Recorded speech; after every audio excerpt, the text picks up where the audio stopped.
Buongiorno. Buongiorno. Vi auguriamo di trascorrere delle bellissime e serene feste natalizie. Ahojte, moje meno je Denisa. Ahojte, ja som Peťo. My sme zakladatelia Veleny.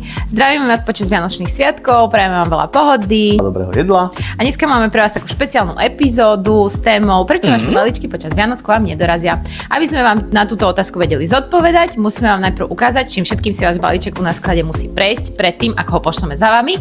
Tak sa s nami poďte na to spolu pozrieť.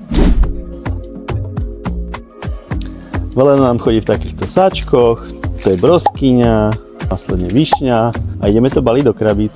Balíme to do krabíc podľa jazykových verzií, tu nám máme Maďarsko, Poľsko, tento rok sme redizajnovali, takže tá krabička vyzerá trošku inak.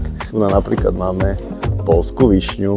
Dievčatá to následne kompletujú do krabičiek po 30 kusov, aby ste to mali pekné na celý mesiac a tu na vidíte, celý tento štós je zimná limitka, naša zimná hruška. Dievčatá potom pobalia balíčky podľa vašich objednávok, raz za deň príde kuriér a idú ku vám. No a keďže sú Vianoce, tak dovolenku majú kuriéri, dovolenku majú naše dievčatá zo skladu a doručovanie balíčkov počas Vianoc u nás momentálne vyzerá takto.